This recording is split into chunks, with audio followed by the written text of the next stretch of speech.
anexação, a invasão, a expansão, ela já se prepara para sofrer os impactos no mercado financeiro. Então, quando ela foi desconectada, né, do SWIFT ano passado, a Rússia já tinha um mecanismo paralelo. Então, ela já está preparada para isso. A Rússia não é um grande exportador, não tem grandes indústrias operando transnacionalmente, não depende muito do Ocidente ou do Sul global. Tem outros parceiros estratégicos, a gente sabe muito bem disso. Então, já é uma nação, já é uma elite. O Grupo Wagner, ele é amplamente sancionado. Prigozhin não pode ser exilado em muitos lugares por conta das sanções. Ele é uma pessoa procurada, então ele vai se exilar em Belarus, o que é muito curioso, né, que é Estado russo. Na teoria não é, mas na prática é. Então, a Rússia já é um Estado acostumado a isso. Faz parte da guerra ideológica e mitológica contra o Ocidente conviver sob sanções. E vale lembrar, pessoal, que a Rússia é um Estado hipercentralizado. Então, se Moscou está bem, a Rússia está bem.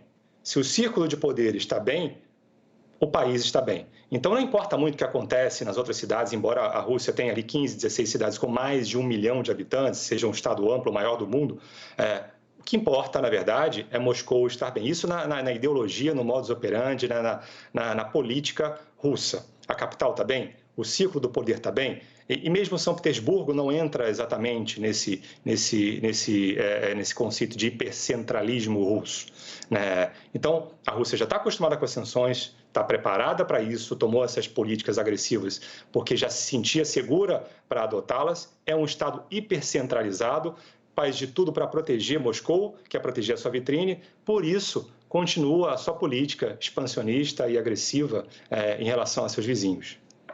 E, professor, é o que interessa também a Vladimir Putin, até justamente para a concentração desse poder, né? Quero chamar agora fotos que a gente recebeu agora há pouco do chefe do Grupo Wagner saindo do Centro Militar de Rostov. Você vai ver, inclusive, aí, essa é uma foto, não havia ainda imagens, portanto, hoje, do líder do Grupo Wagner, o Yevgeny Prigozhin, e agora, finalmente, a gente tem aí essas imagens, ele deixando, portanto, esse centro. Agora, é interessante a gente observar, sorridente, né?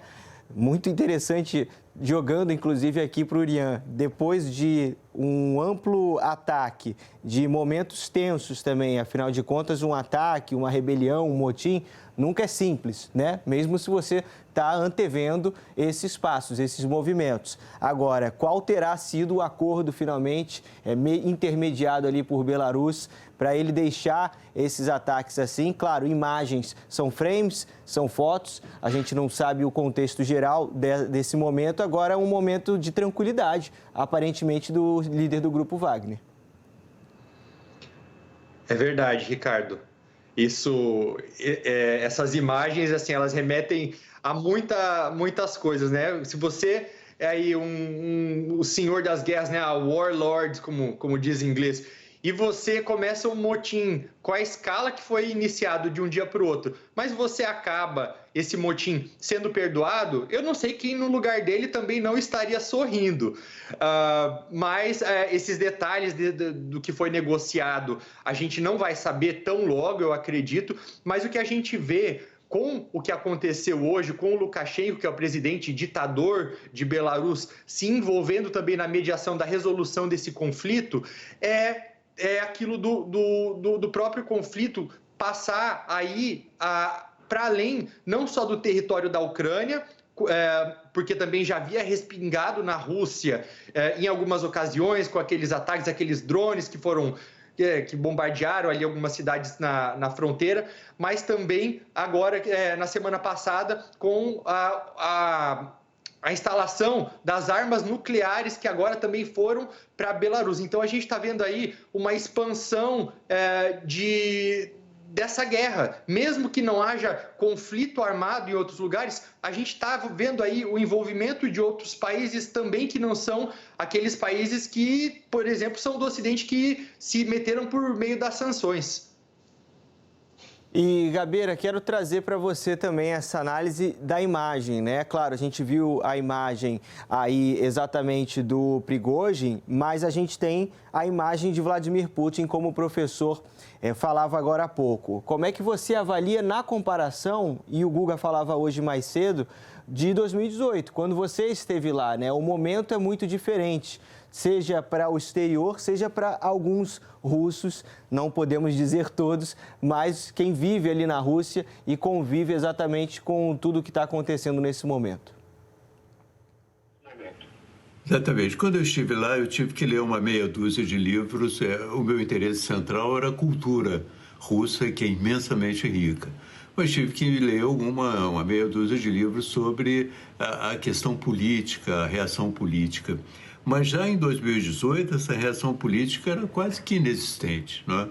Eu me lembro que eu frequentava o Parque Gorky, onde havia um museu de artes plásticas, que era uma espécie de centro, não de resistência, mas um espaço mais ocidental. As pessoas todas com as obras eram avançadas, não é? Tanto que eu fotografei algumas obras.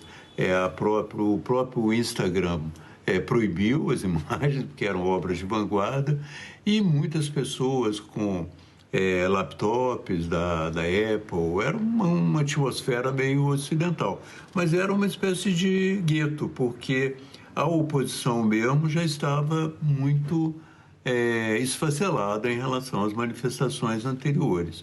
O que eu queria dizer sobre o Prigozhin o Guga falou que existe uma máquina de propaganda do Putin. Eu acho que o Prigozhin joga, na minha observação, ele desempenha um papel interessante.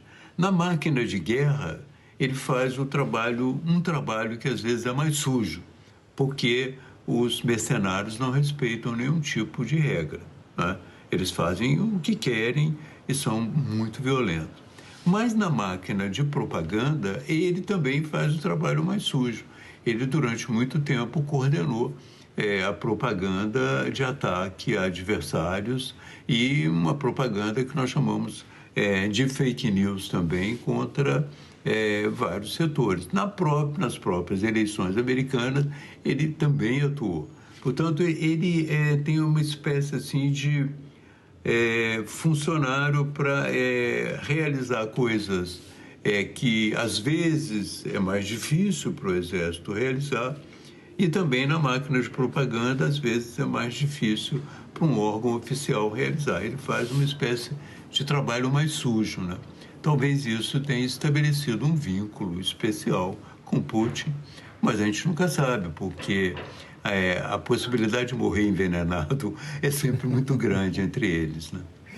Sem dúvida, Gabeira. Valdo quer complementar, mas antes de você complementar, eu quero... Não, então complementa e depois eu me despeço do Gabeira, porque tem tudo a ver o seu assunto com o dele. Por favor. Não, mas não é muito essa questão de imagem, mas uma imagem de um outro ponto de vista.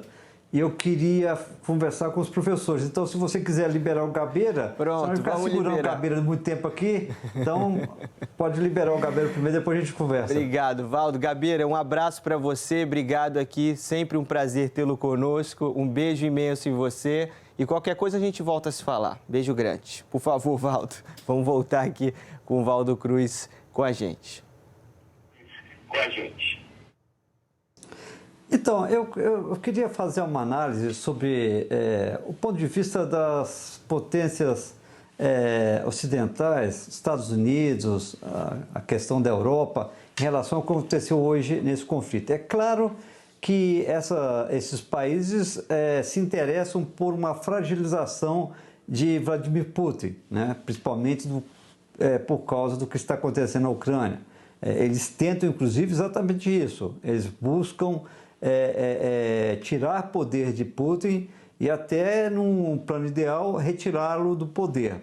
Agora, no cenário do que aconteceu hoje, quando um mercenário, um empresário mercenário faz esse motim, até pelas avaliações do governo dos Estados Unidos, pelo que a Raquel Krahenbuhl trouxe, sem possibilidade de êxito, mas se alguém como ele, um mercenário, se tiver capacidade de influenciar para você minar ainda mais o poder de Putin neste momento, Eu imagino, aí eu queria ouvir a posição dos dois professores, como deve ficar as potências ocidentais, o receio.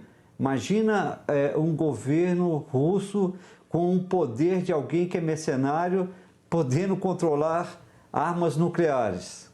Vamos começar com o professor Fabrício.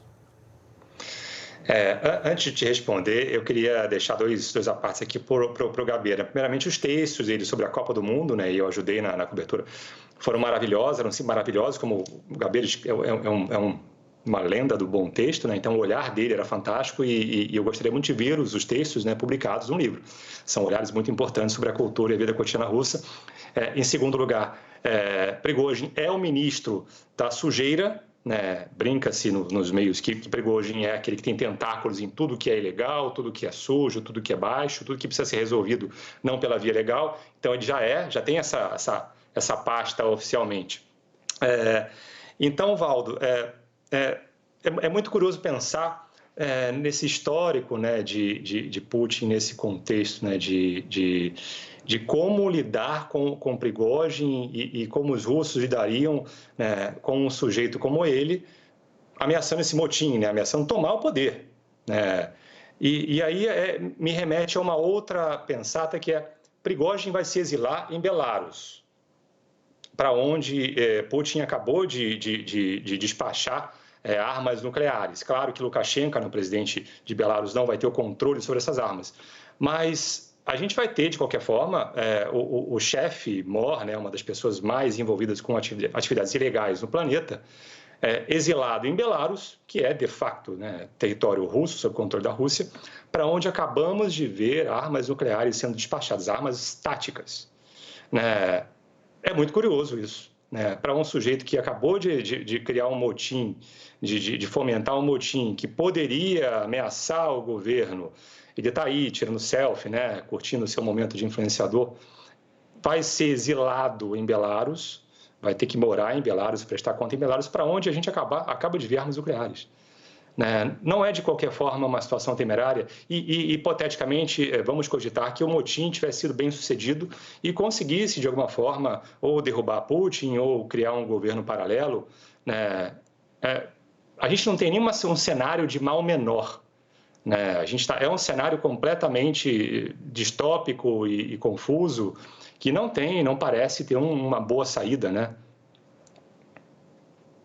Não parece mesmo. Aliás, essa confusão faz parte de todo esse contexto, né? Ainda sem a gente saber para onde olhar. Como a gente vinha falando antes, né? O próprio Marcelo Lins falava hoje mais cedo, você tem o poder concentrado em Vladimir Putin, um grupo se rebelando contra o governo russo, mas que faz parte de um grupo chamado Wagner, né? Que faz menção a um compositor preferido de Hitler. Então, trazendo esse contexto também para passar a bola para o Urian, como o professor Fabrício acaba de apontar, não existe nem a questão do mal menor, né? Não existe nem a gente saber para onde olhar dentro ainda desse contexto misturado. Ricardinho, eu estou adorando tudo que está todo mundo falando. Pega um pouco do Fabrício, um pouco do Valdo. Se eu puder adicionar mais um ingrediente nessa conversa.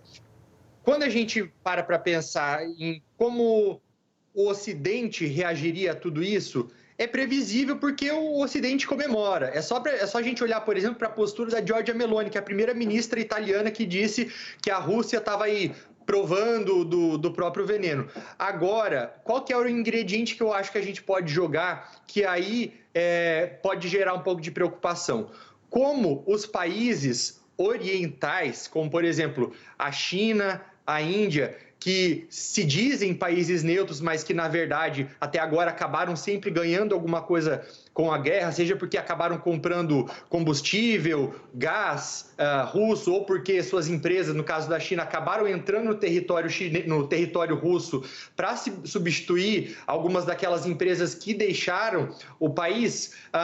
A situação seria diferente, como, por exemplo, um Wagner tomando controle do país, porque aí a China não saberia o que esperar, o que torna todo esse cenário, inclusive nuclear, muito mais instável. E aí, caso isso acontecesse, a gente poderia talvez até discutir um grande pacote de sanções, de aí sim conseguir isolar a Rússia de maneira que estrangulasse de vez a sua economia, que tem sido segurada em parte por conta desses países do Oriente. E, professor Urian, a gente pegando ainda mais gancho ainda na fala do professor Fabrício e passando já a bola para ele. Você menciona armas nucleares, queria chegar no risco nuclear, né? A gente está falando de um risco imenso em jogo, né? O que acontece dentro de Moscou, em Rostov, e que pode impactar também nessa preocupação que muitos países, e a gente viu recentemente manifestações dos Estados Unidos, manifestações de países europeus, quanto a esse risco nuclear envolvendo a Rússia em seu isolamento e também no seu conflito com a Ucrânia. Antes de falar disso, eu vou trazer um ponto que eu conversava agora há pouco com a professora Daniele, da Federal de Santa Catarina, que sempre fala com a gente aqui.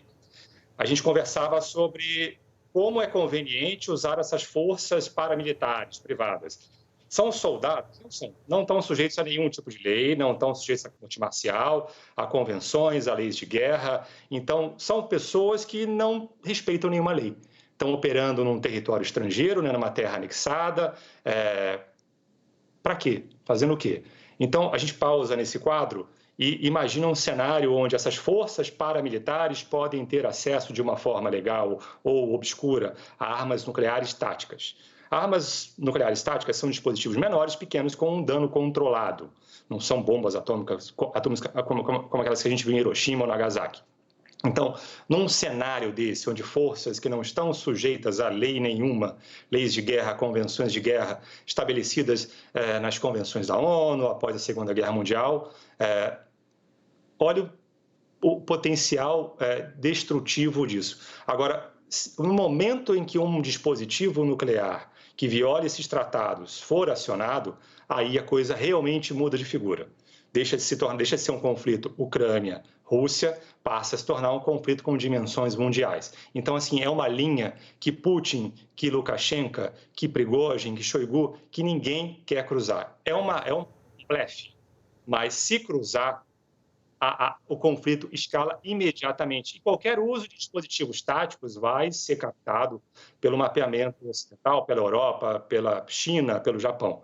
Então, é uma linha que não se pode cruzar. Simples assim. Há o risco? Há. Mas é uma linha que, se for cruzada, as consequências são catastróficas para o governo russo. Sim, porque a tensão diante disso que você fala, que é claro, né, professor, é imensa. Então, ficam todos os países do globo olhando para a situação em um clima de tensão, exatamente imaginando até onde se vai próximo a essa linha. Vou pedir licença para o professor, para o Urian, para o Valdo, para a gente incluir mais ingredientes nessa conversa, porque tem notícia que acaba de chegar. A Agência Estatal de Notícias da Rússia, a RIA, confirmou agora há pouco a liberação das estradas do país depois desse dia de rebelião. Vamos chamar de novo a Cecília Malan ao vivo, direto de Londres. Cecília.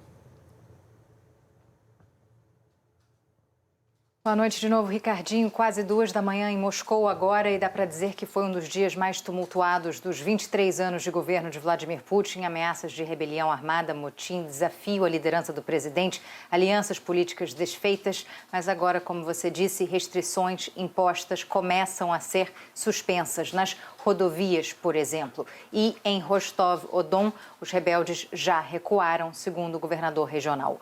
O mentor do motim, o agora ex-aliado de Putin, Yevgeny Prigozhin, interrompeu a marcha dos seus combatentes rumo a Moscou, ordenou que todos voltassem às suas bases na Ucrânia e aceitou se exilar em Belarus, país vizinho e aliado incondicional de Putin. Disse que fez isso para evitar um possível derramamento de sangue. Mesmo assim, como disse o presidente ucraniano Volodymyr Zelensky, a rebelião expôs o caos que existe na Rússia hoje e a presidência de Putin nunca pareceu tão fraca. Prigozhin era um problema anunciado, inteiramente criado pelo Kremlin, dono de um império de negócios que se expandiu ao longo da última década e de uma retórica cada vez mais virulenta, muitas vezes contra as forças armadas russas. Mesmo assim, ele foi autorizado a continuar sem controle e o grupo Wagner cresceu em tamanho e protagonismo na guerra na Ucrânia. Lutaram e morreram ao lado das tropas de Moscou. Apesar de ser um grupo muito bem equipado com aviação, artilharia e tanques e bem treinado também, o futuro desses combatentes é incerto. Hoje cedo, em São Petersburgo, cidade natal de Putin e de Prigozhin, policiais armados vasculharam a sede do grupo paramilitar, disseram ter encontrado 40 milhões de dólares. Prigozhin não confirmou o valor, mas disse que financiava todas as operações do grupo com dinheiro vivo, sim. É importante lembrar que Prigozhin simpatiza com o que Putin quer fazer na Ucrânia, ou seja, mesmo que mude o alto comando militar na Rússia, seja o ministro da Defesa ou os generais que comandam as operações russas na Ucrânia, os objetivos devem permanecer os mesmos. Afinal, a discussão entre Prigozhin e Putin é sobre como conduzir a guerra, não por que a guerra começou em primeiro lugar. E isso significa que a ameaça à Ucrânia e à Europa não vai desaparecer como resultado do que vimos hoje na Rússia. Ricardo. Exato, Cecília. Os riscos continuam. Agradeço pelas informações. A gente, inclusive, agora tem, portanto, liberação das estradas totais, então, da Rússia depois desse motim desses mercenários. Vamos fazer um rápido intervalo. Daqui a pouquinho a gente conversa um pouco mais com o professor Fabrício Vitorino, com o Urian Fancelli e com o Valdo Cruz, também repercutindo essa liberação de bloqueios nas estradas da Rússia. A gente volta já.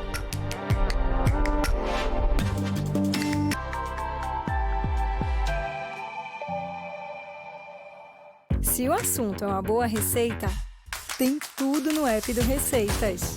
Tem café da manhã com o toque da Ana Maria, tem almoço à moda do Rodrigo Hilbert e tem até jantar no estilo do Claude. Eu sinto o cheiro. Tudo isso num só lugar. Receitas, para você cozinhar com muito mais criatividade, alegria, praticidade, para quem está começando, para quem já entende do assunto. Tem tudo no Receitas. Baixe o app, é de graça. O Jeep Compass é capaz de ganhar o desconto imperdível que você queria. Aproveite! Jeep Compass com desconto de até R$30 mil.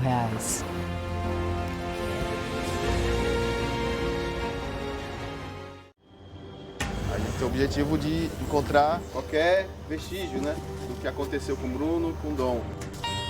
É, carteira de imprensa do Dom. Tem vontade de chorar. Para. Força aí, todo mundo. Não era esse o documentário que eu queria fazer do Vale do Javari. Eu pensava em mostrar a beleza desse lugar. Meu nome é Bruno. Meu nome é Dominique, eu sou um jornalista inglês. Eu sou agente indigenista da Coordenação Regional de Atalaia do Norte. Eu estou fazendo um livro sobre essa questão da conservação na Amazônia. Muitos indígenas também estão assustados com a situação. A gente está em geral, né? Como vocês lidam com essas ameaças? Bruno era uma pessoa diferente. Bruno foi embora de nós, mas lutou pela gente. E 41 minutos, estamos de volta com a cobertura sobre a crise interna na Rússia. A gente vê, inclusive, agora um vídeo que mostra o chefe do grupo Wagner depois de sair do centro militar de Rostov-on-Don, cidade que foi ocupada pelos mercenários russos. O governo russo disse que vai perdoar Prigozhin pela rebelião e que ele vai para Belarus. Vamos ver também fotos desse momento, dessa saída do chefe dos mercenários russos da cidade de Rostov, essa cidade que fica nessa região de fronteira ali com a Ucrânia, uma região que foi inclusive palco desse primeiro ato, se a gente puder chamar assim, da rebelião dos mercenários. Depois os mercenários partiram para outras cidades russas e rumo também à capital Moscou. Então a gente vê nessas imagens exatamente a saída num clima bem tranquilo de Prigozhin. E isso que é interessante, a gente comentava agora há pouco como o Prigozhin traz ali um semblante calmo, depois de ter o seu sucesso nessa rebelião, essa insurgência aí desse grupo de mercenários, e subitamente um acordo ali junto à Belarus para um cessar, a gente pode chamar de cessar-fogo, porque houve inclusive ataques ali até a um helicóptero, mas para o fim dessa ação, desse motim dos mercenários, o que chama muito a atenção, mas como a gente destacava muito bem, vai demorar um tempo até a gente entender quais foram os termos desse acordo. Eu queria chamar agora uma reportagem no G1, que a gente traz uma apuração que eu fiz junto a fontes do Palácio do Planalto, porque em meio a isso tudo existe discussão da guerra na Ucrânia, né? E hoje, em Copenhague, na Dinamarca, aconteceu uma reunião ali só de conselheiros de segurança nacional de países do G7, além também de outros países como a Ucrânia, como a Índia e como o Brasil. Então, você tinha ali Celso Amorim, ele que é assessor especial da Presidência da República para assuntos internacionais, participou ali desse encontro. Então, a gente está contando no G1 essa minha apuração, justamente que diz respeito à postura do Brasil nessa reunião. O Brasil sai muito satisfeito desse encontro, mas defendeu isso aos países, que a Rússia participe dos próximos encontros do diálogo sobre a guerra na Ucrânia. Então, o que o Brasil entende? Que sim, é preciso haver diálogo, é preciso haver proposições para se encerrar essa guerra, mas essas conversas não podem acontecer sem um dos países que estão envolvidos aí justamente nesse conflito. Então, o Brasil faz esse gesto, gesticula aí no sentido de incluir a Rússia também nas conversas em busca da paz. Vamos chamar o Valdo Cruz aqui ao vivo, direto de Brasília, e também a Daniele Aires, coordenadora do Programa de Pós-Graduação em Relações Internacionais da Universidade Federal de Santa Catarina, professora. E Valdo, vou passar a bola para o Valdo, aí eu vou fazer o seguinte, eu levanto a bola, Valdo, e você corta no melhor sentido, porque aqui não tem time adversário, mas para a professora também comentar conosco a postura do Brasil dentro desse contexto de trazer a Rússia para essa rodada de conversas. Afinal de contas, o que o governo brasileiro diz e defende, né? A gente está conversando aqui sobre paz entre Rússia e Ucrânia, mas sem a Rússia na conversa, a gente não consegue chegar a uma solução.